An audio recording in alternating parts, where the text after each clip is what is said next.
career is not an accident. Better than us, depending on where you're from and what you've been through. You're watching the GAUDS show hosted by Ray Daniels. I'm a facilitator of dreams.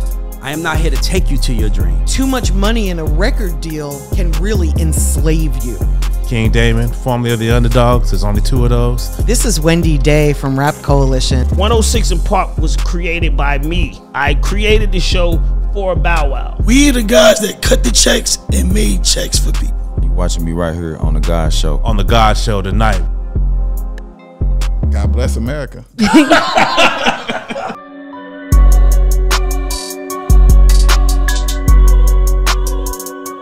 The fact that people don't really honor the people who help make artists, those being managers, producers, Gatekeepers. gatekeepers, Yeah, for sure.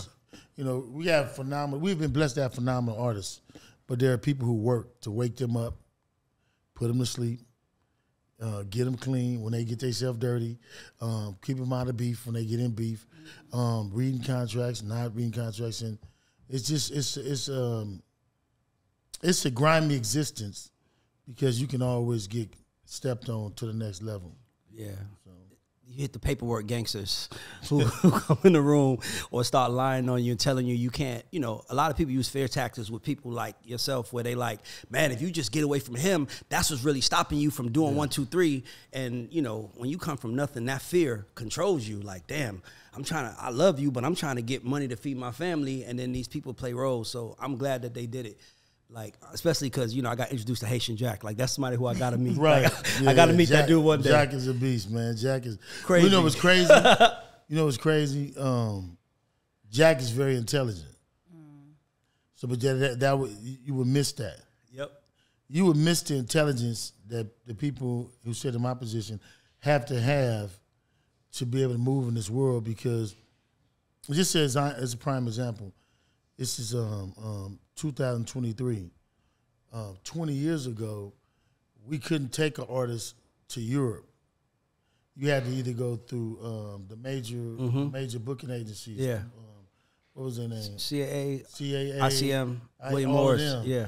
But smaller people like myself were booking overseas for years, but we were never recognized for that.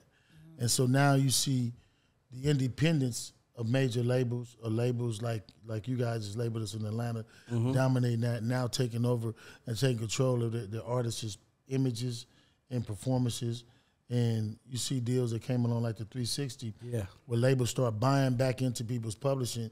They're publishing, all ancillaries, any way they make money, acting rights, everything. Everything, you know what I mean? Yeah. So all of that changed because of the success of small labels. Small independent African-American labels who really understood that, started making T-shirts.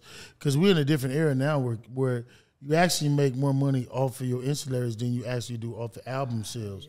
Yeah. It was really no album sales. It's about your image now. Yeah, your image and likeness. That's crazy. Yeah. I never thought about that.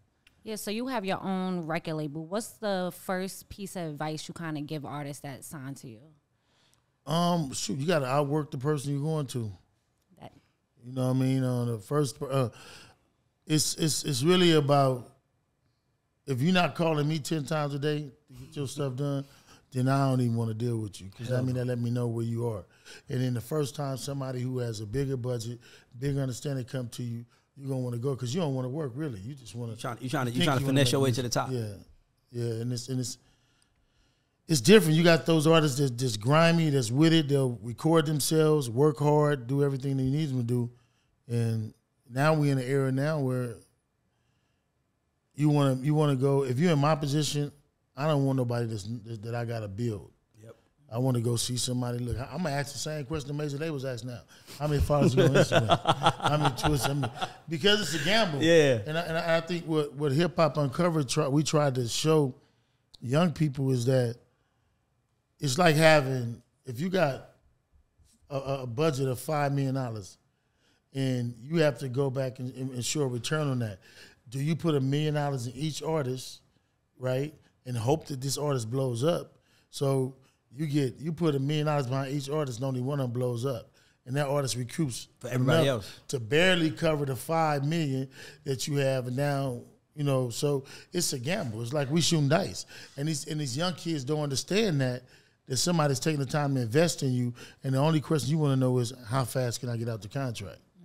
Exactly. But as soon as a kid or a parent come and ask me that, there's no dealing no more. Yeah, because a lot of times that showed me the commitment. When people, like, every time you put money into an artist is a gamble. And not only that, fuck money, your name. Yeah. Because once you say this is my shit, you know, people are going to treat it like it's your shit with the respect of it being your shit, and that dude might disrespect that. Or let's say you find the right one that does, and then here come the paper gangsters who's like, let me look at your deal. Well, where the fuck were you at when this dude was in the hood and was begging me for an opportunity? So a lot of the times, it's a nasty game. That's all I want to ask you a question. I believe we need more gangsters back in the music business. Now, that sounds crazy, but here's what I'm trying to say. And what I mean by gangsters, I ain't talking about like street gangs. I'm talking about like just people who you know don't play.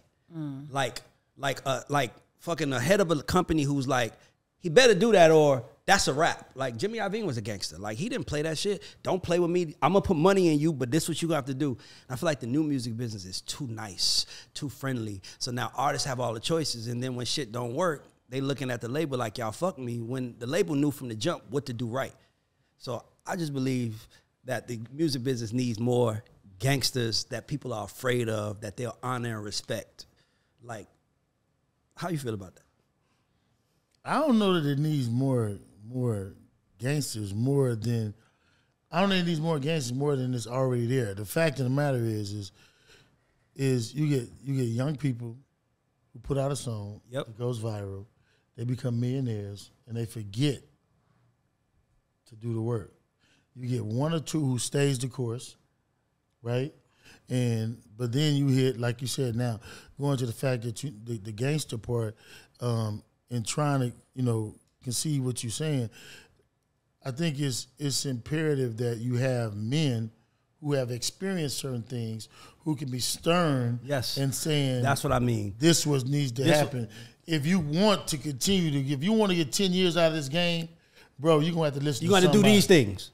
You have to listen to somebody. And if you don't do those things, I'm pulling my money out. Right. Rather than somebody who's like, just give him what he wants. Tell him yes because he's making me money. You need someone who's like, hey, look, like, I'm going to do these things for you.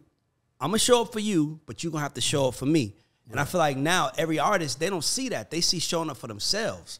That's why I like what the Hip Hop Uncovered thing was, because you have people like yourself, like Deb, like Haitian Jack, people who, like Bimmy, who people had so much respect for that they didn't want to disappoint them. Right. So when you like, you like, hey, you better do this shit. Because if you, look who putting the money up, then it's just the game has no respect now. Artists, whoever has the most money is the boss. Like in 95, 96, Tupac would have been the boss over Suge Knight in today's business.